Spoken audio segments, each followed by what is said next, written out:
Donald Trump engaged in deceptive business practices and tremendous fraud.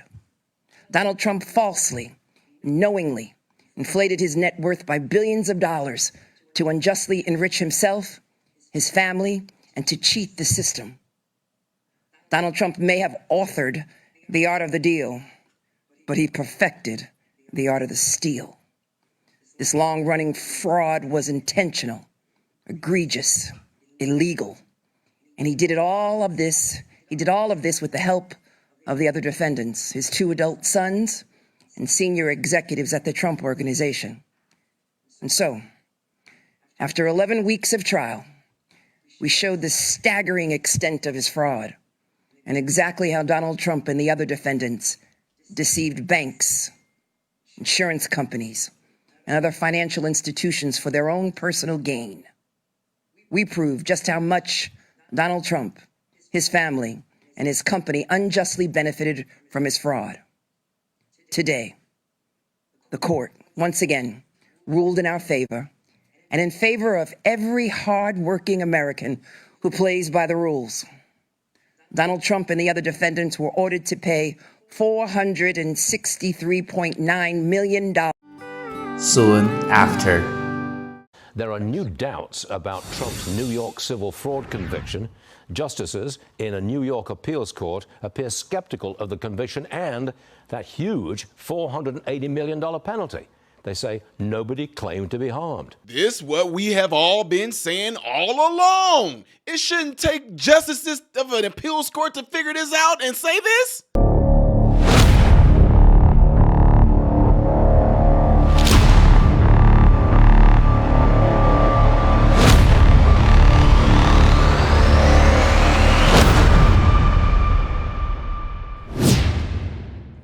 How are you guys doing? Welcome to the channel. I am Ty Smith. You're watching my channel, Modern Renaissance Man.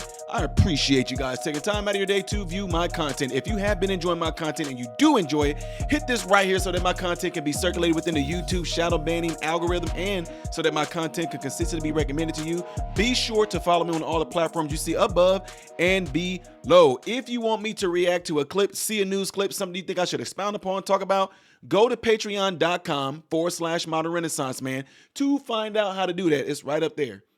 Right up there. Okay. Last but not least, double check and make sure that you still are subscribed to the channel because people like me and my channel are constantly under being suppressed, our voices not being heard since YouTube seem to be equal for everybody. No, not if you black and you actually talking like the way to me and others are talking. They don't like that. They want us to still be, we still relies on massa to give us food, to give us clothing, to let us sometimes seize our children. They want us to be that type of person, victims, and we're not. They can't stand it. So that's why they shadow ban the channel. That's why they suppress the channel. That's why it's up to you guys to share this video.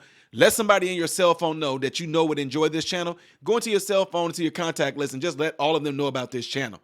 Let's try to, you think y'all, what, this is the month of October. Y'all think we can hit at least 450,000 subs by the end of this year? Let's do it. All right. Okay. Y'all know I got to talk about this. Y'all know I do because I loved it because y'all remember when Letitia James got up there, she made racist statements saying people like Trump, they're too male, too pale, and too stale. Which is too male, too pale, and too stale.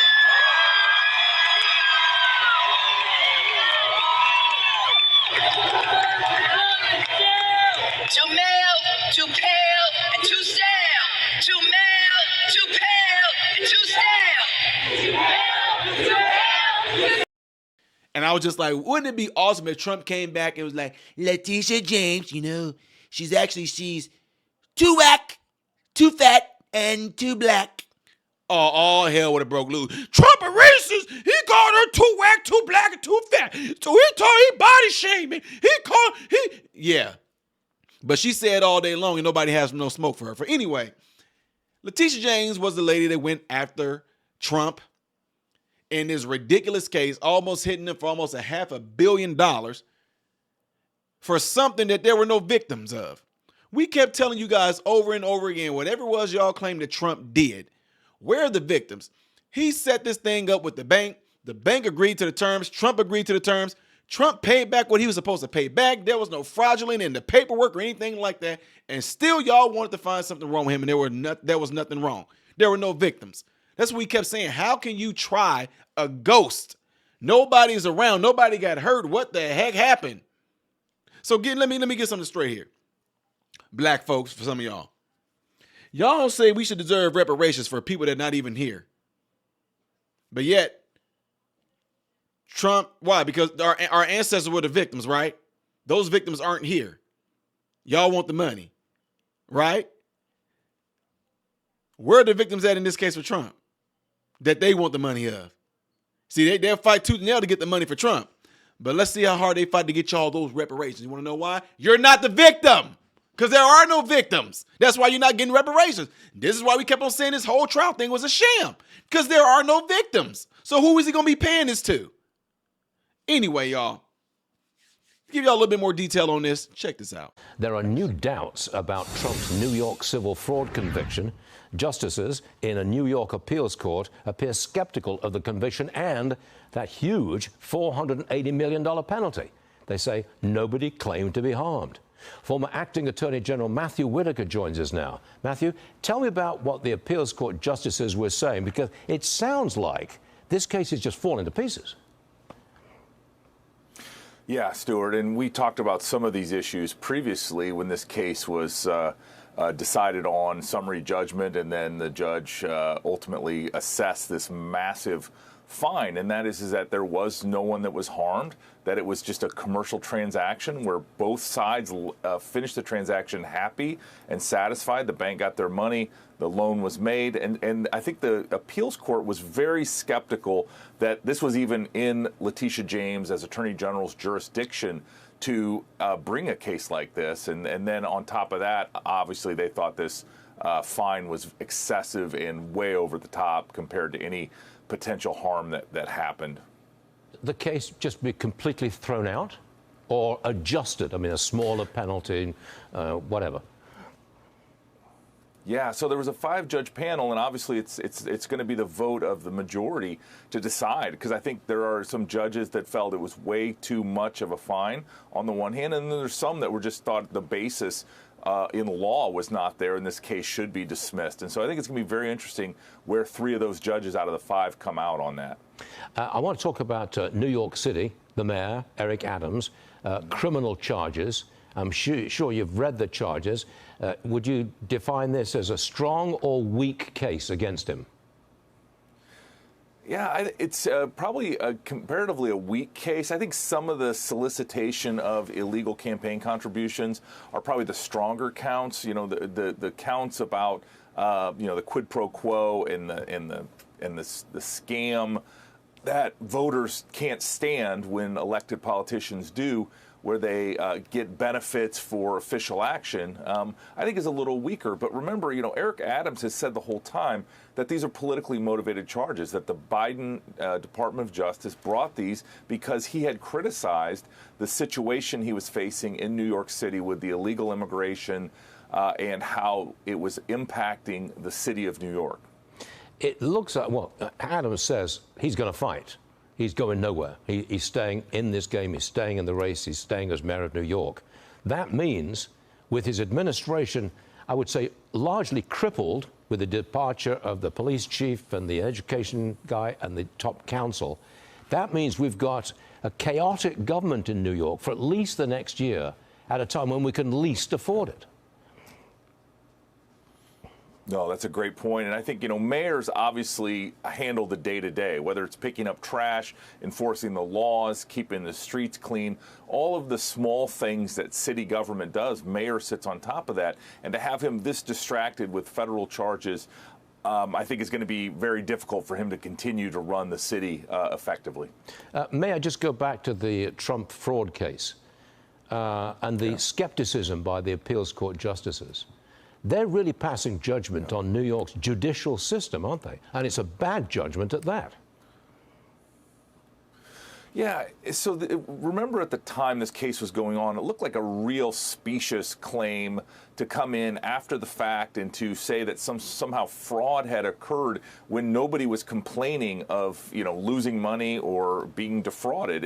And I think all along there was this skepticism that the trial judge, Engoron, and Letitia James, as the Attorney General, had kind of railroaded Donald Trump to try to score cheap political points and to do this before the election. This panel, which was sort of asking very basic questions about the fundamental basis for these charges and for these claims, I think dismantled the case pretty effectively. I think it's going to have a hard time surviving, especially at the almost $500 million penalty level that it currently stands. That's ridiculous.